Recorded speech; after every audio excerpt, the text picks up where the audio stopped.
Monsieur Lacroix, thank you so much for joining us. Let's talk about one of the United Nations' most important functions, if not the most important, and that is international peacekeeping. That is something that is under your purview.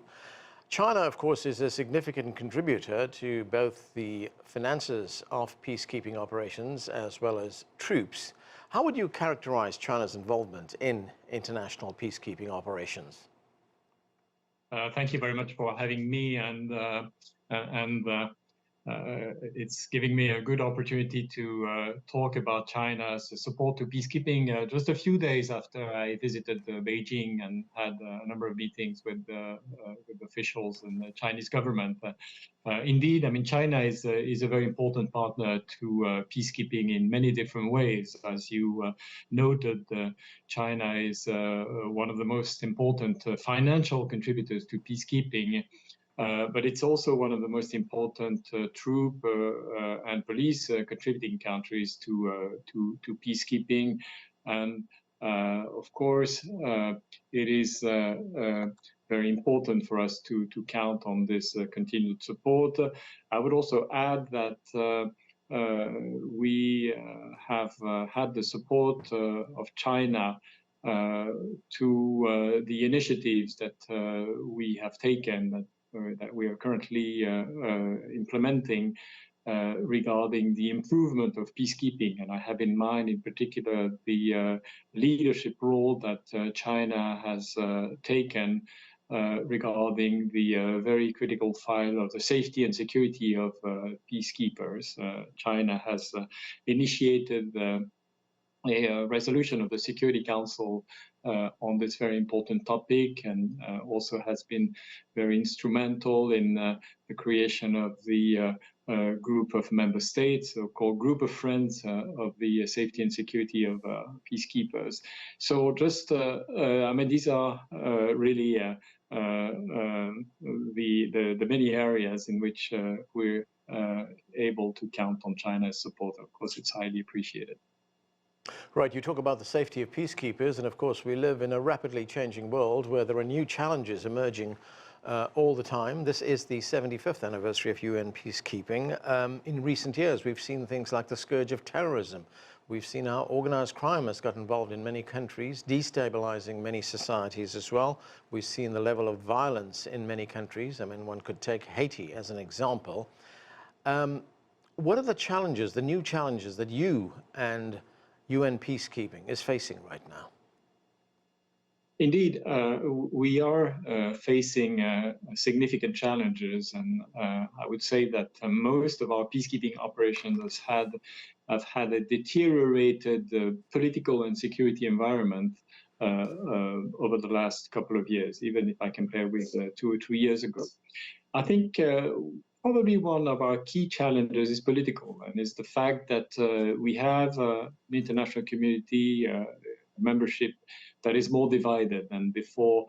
And of course, that has an impact on our peacekeeping operation, and that particularly has an impact on the fact that we cannot count anymore on a united and strong and committed support and active support from our member states to the political processes that are linked with our peacekeeping operations. Every peacekeeping operation is deployed to support political efforts. But so that division across our membership is weakening the ability of the international community to actively and in support these peace processes, and also in a united manner.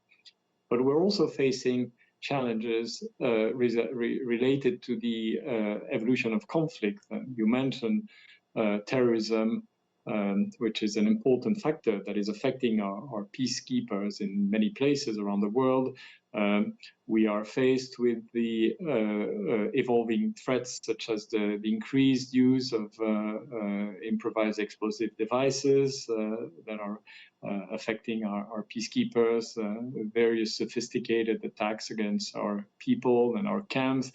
And we're also facing the increasing threats of misinformation, disinformation, which is really weaponized now, and which has become a major threat to our peacekeepers, but also to the population that we're supporting. So, with all these challenges, what we need to do is to continue to adapt. We need to continue and even step up our efforts in terms of supporting better safety and security conditions for our peacekeepers, supporting the fight against misinformation, disinformation, adapting peacekeeping to the evolving digital technologies, making sure that we can make the best use of these technologies, continue our efforts to improve the number and role of women in peacekeeping, which is a key condition for the efficiency of our operations. So we need to do all this. And I really appreciate the fact that China has always been very supportive to all these initiatives. Do you find that there is a recognition among member states that you do face these new challenges and that, as you point out, you need to adapt? I mean, is the will there? I think there is a recognition of the challenges, and I think there is also a recognition of the fact that we need to adapt. And indeed, all the initiatives that are mentioned to you and that are sort of regrouped under the umbrella initiative of the Secretary General of the United Nations, which is called Action for Peacekeeping. All these initiatives are widely supported by our member states. Now, I believe that it is also important to look at the fact that even if many of our peacekeeping operations are faced with the lack of progress in the political processes that they are supporting, it is important to be aware of the fact that thanks to the presence of our peacekeepers, ceasefires are being maintained. In other words, our peacekeepers prevent the resumption of facilities in many places where they are deployed. And our peacekeepers are also protecting hundreds of thousands of civilians every single day. And sometimes they are doing this alone with very few, if any, presence of the security forces of host government. And I think it's important to be aware because it is always important to think of, okay, what would happen if these peace operations were not there? What would be the consequences? And I believe that some of the developments in some countries where peacekeeping operations were deployed at a point and are not there anymore, I think should give us a pause, or at least should really make us think about, what is the alternative? What if those peacekeeping operations were not there anymore? Unfortunately, we live in a world that is still beset by violence. I mean, if we look over the last few years, or the last few decades, I should say, we've seen some of the worst atrocities being committed. If we look at the violence that took place in the Balkans or the Rwandan genocide. Are there any lessons that UN peacekeeping has learned to prevent a recurrence of these kinds of tragedies happening in the future?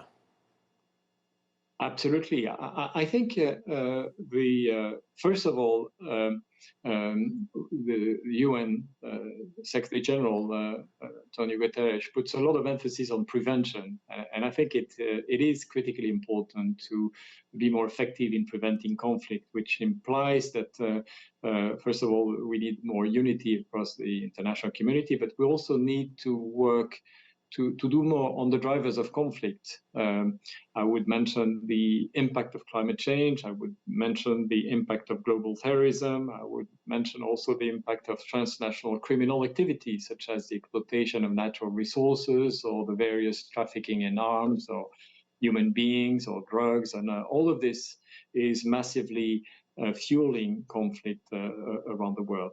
In terms of peacekeeping itself, of course, peacekeeping needs to be more effective in protecting civilians. It is always very challenging and always confronted with the fact that expectations are very high when the peacekeepers are given the mandate of protecting civilians. But even with this challenge, again, I repeat that our peacekeepers are protecting civilians hundreds of thousands of them every single day in many places around the world.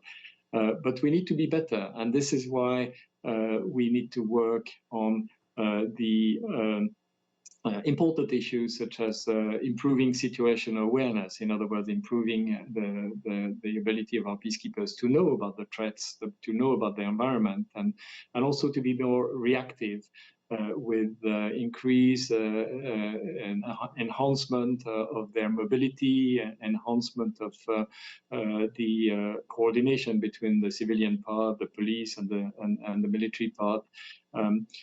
More women in peacekeeping also improves our ability to protect civilians and also to know better about the threats that are affecting those civilians. So there's a wide array of initiatives that are needed, really, and that we need to pursue vigorously, really, to make sure that we do as best as possible in regarding our mandate for the protection of civilians.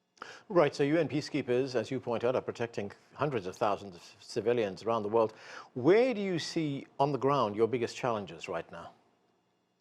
Well, I would say that most of our peacekeeping operations are facing challenges.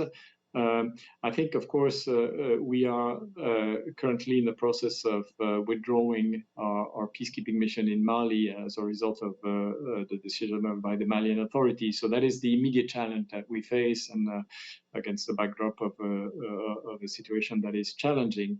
But we are doing our best, of course, to make sure that this will happen in the best possible conditions. Otherwise, I believe that we, as I say, I mean, we are unfortunately seeing a deteriorated security environment in many, if not most, of our peacekeeping mission, be it in Africa or in the Middle East or elsewhere in Europe. And I think that is really a concern. Again, I think that in those critical times, what we need is, number one, to make sure that our member states fully understand the challenges that we face and act accordingly, meaning that we need continuous support to our initiatives to improve safety and security, effectiveness, situational awareness, and adapting to the evolving technologies and all this.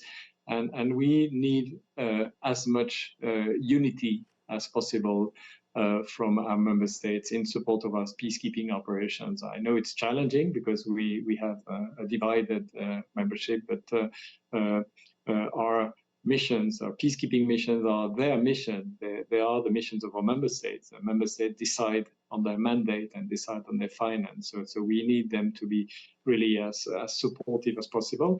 I again appreciate the fact that we have received continuous support from China to the efforts that we're making to make sure that our peacekeeping operations will be up to the task. Right now, the international community is focused on the conflict in Ukraine.